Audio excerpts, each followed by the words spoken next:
Good afternoon, everyone, and welcome to today's demo of the changes and new features in Beest 11.11, which Providence released on March 29, 2018. So today we'll actually talk about changes in 3 of our programs, not just Beest.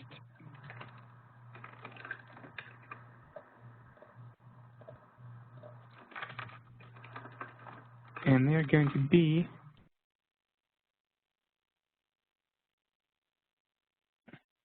Beest itself, Max DCONT Viewer, and our AirMat GUI.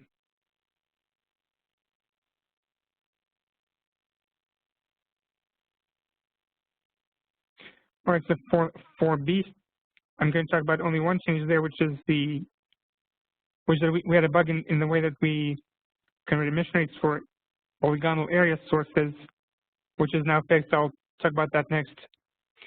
Then in the Max DCONT Viewer, we made 2 changes.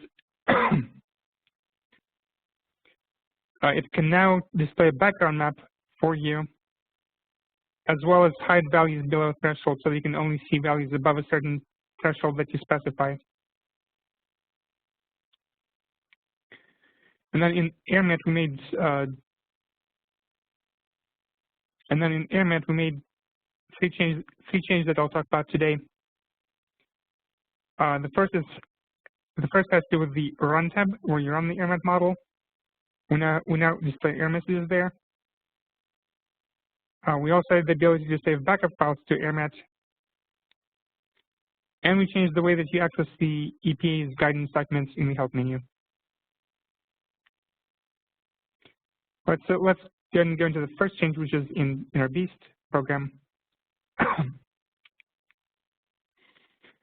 When you have area sources such as rectangular areas, circular, or polygonal area sources, you actually have a choice as to how you enter the emission rates for those sources, whether it's in grams per second or grams per second per meter squared. And there's a setting in our preferences form where you set how that's done. Now the bug that we fixed in this version is that in previous versions, if you told Beest that you want to enter the emission rates in grams per second,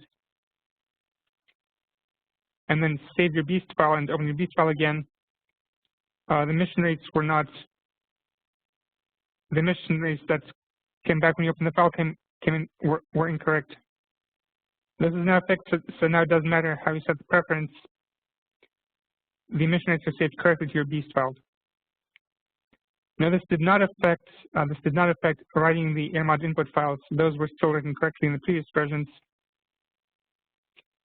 This just affected saving emission rates to your Beest file. And again, this is now done. It's done correctly no matter how you set the setting. And just before we continue, I want to show where that setting is located in Beest.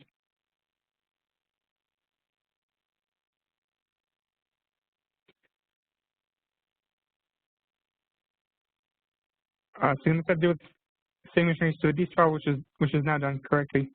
So if you go to the File menu and click on Preferences, there are multiple settings here. The one that I'm talking about is located on this MISC1 tab. It's called the Emission Units for Area and Line Sources.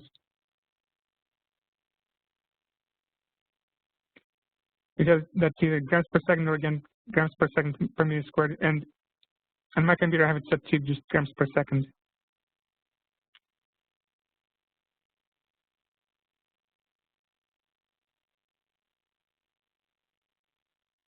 So that's what we have changed in Beest. Now we'll go ahead and continue on to our Max DCONT Viewer.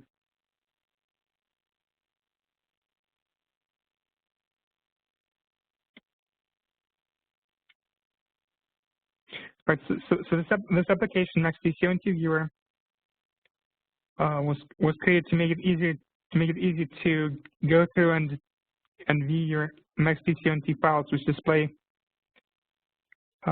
concentrations and contributions from several source groups those concentrations for NO2, SO2, and PM2.5 model runs. And in the latest version, which is included in Beest 11.11, we have added two new features. The first is the options button that allows you to set a threshold value. If you do that, and we'll have a screenshot on the next screen, then the concentrations below the threshold value will be hidden, so that you don't see every single one of them, but just the ones that you want to view.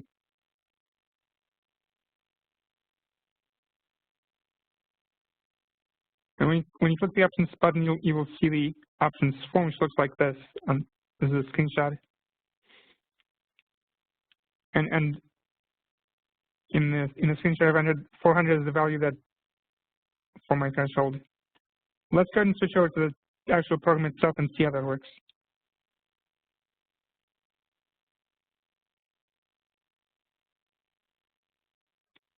Okay, so I have an example modeling file open with some sources displayed, as well as the receptors and your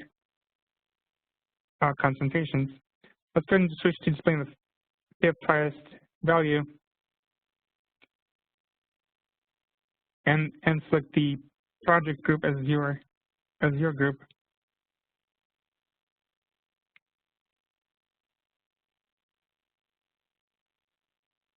Actually, let's start the area groups. So we're displaying the fifth highest value and contributions from the My Area source group. Now if I go ahead and now let's go ahead and say I want to hide everything below 400. So I enter 400 as my threshold value and click OK. And actually looks like all the receptor concentrations are below that. So let's go and to unhide everything that you've hidden, you would click the options button again and just uncheck this checkbox. Then everything will be displayed again.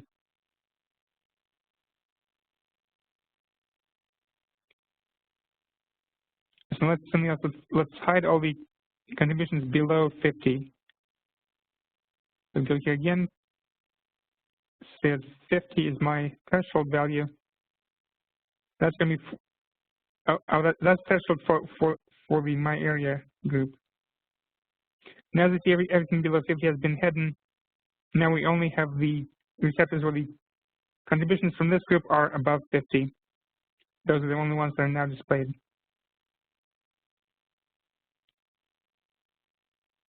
I'm going to go ahead and leave that here and talk about the background map. So in addition to that, we now have a map button on the toolbar.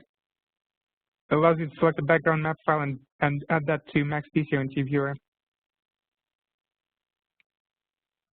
Once you've opened the map, you can click the button again to hide it, and I'll show you how that works as well.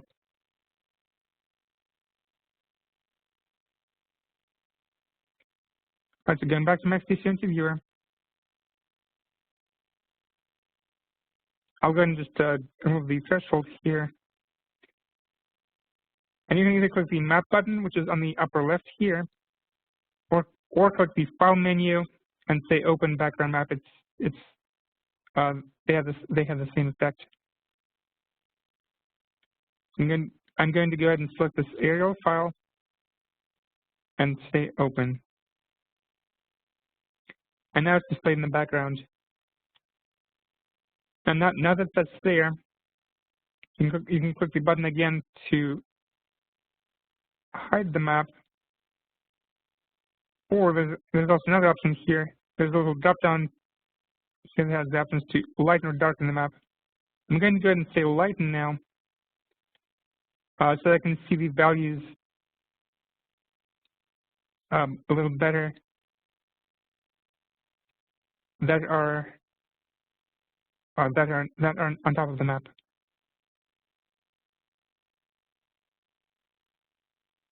And these options do work together. So now if I say now again hide everything above everything below 50. Those two features do work together, and you can see that both the background map and some of the values are hidden.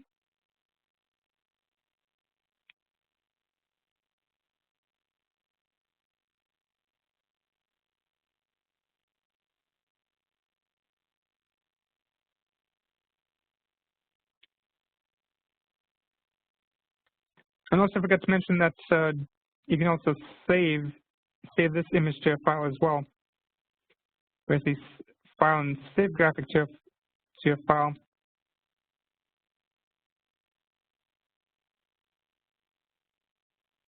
And go and save that file.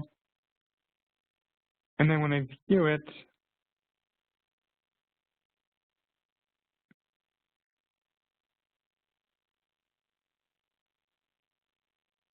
there it is. Basically, everything that's on the screen, on the right side of the screen here, has been saved to an image file, which now we're viewing in the Windows Photo Viewer. And this image can be added to a report or pasted into a report if desired. As again, that part is done through either the Save button up here or the File menu and Save graphic to file.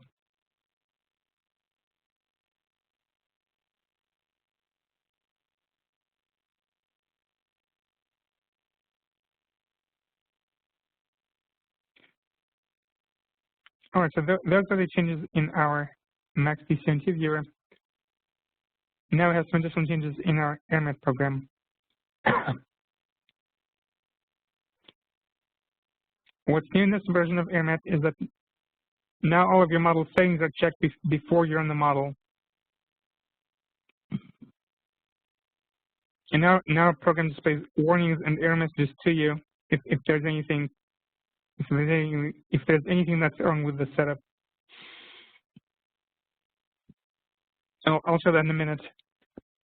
And also, when you're on the final stage of the AirMap model, it creates two output files, and if those files already exist, you'll be asked if you want to overwrite them. And let's go ahead and take a look at how that works.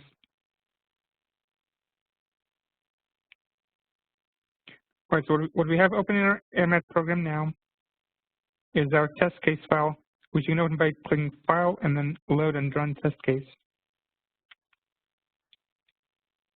And let's go ahead and go to the Run tab.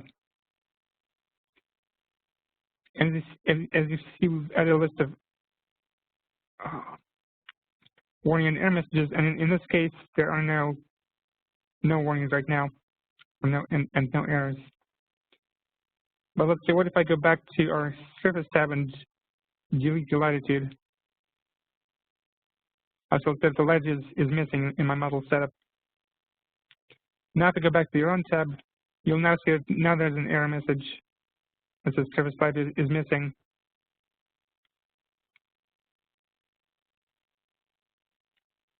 Now I know what part of the model set that's coming from because it changed it. But if I didn't, or if I wasn't sure what tab exactly is responsible for that error, I can now double click the error message, and AirMap will take me to the tab where it thinks that the model setup has an issue or problem. So let me double click that now, and it takes me back to this tab.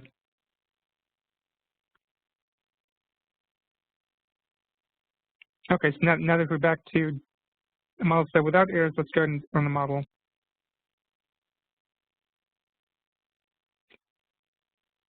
And we'll see that now that stage 1 has run, now it checks the next stage, stage 2, and there are no errors here, so we can go ahead and run that stage.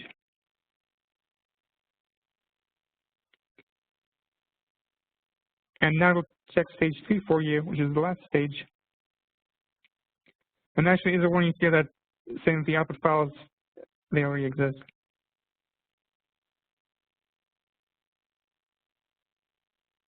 but there are no other problems with the whole setup. So now if you run bot for stage 3, it might now actually ask me, do I really want to run this stage? And if I say no, it won't do it. And then if I say yes, it will go ahead and run stage 3 and create new output files. So I'm going to go ahead and say yes to run it.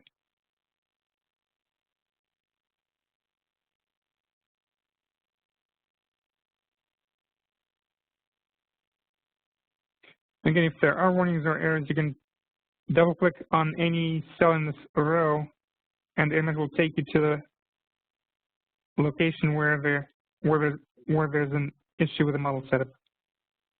In this case, it's the output file tab.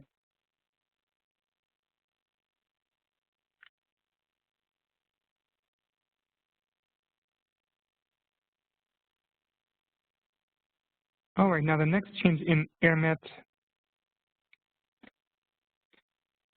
is that now it has the ability to save backup files for your .amt files. This is enabled by default, and by default we save a backup file every 10 minutes, which you can change. You can change how frequently that's done, and also if you don't want backup files, you can disable this feature as well.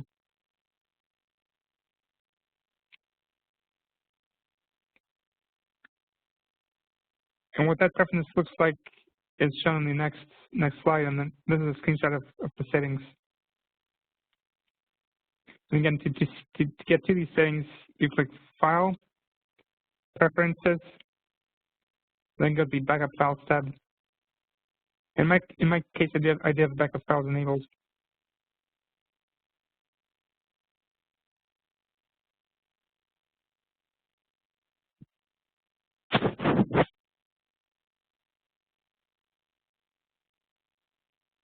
Okay, and finally in AirMet, we've changed the way that we organize the help menu to be more similar to how Beest does it, in that so now there's a guidance documents entry on the help menu, and all the EPA guidance documents and model change bulletins are in there.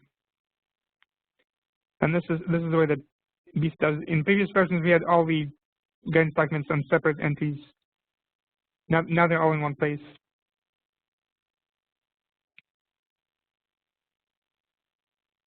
And if I click on Help and Guidance documents in AirMet, they are now organized by the model, either AirMet, AirMinute, or AirSurface. And to open any one of these files, I just have to click on the drop-down menu and select the file. So for example, let's take a look at the user's guide for the latest version of AirMet. Let's just click the drop-down list and click that file, and it will be open for me.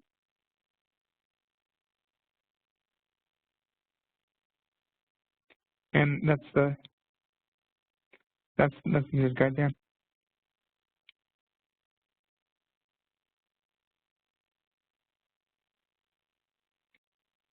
Those are all the changes in Beast 11.11. And I will now go ahead and unmute everybody and take questions from the audience.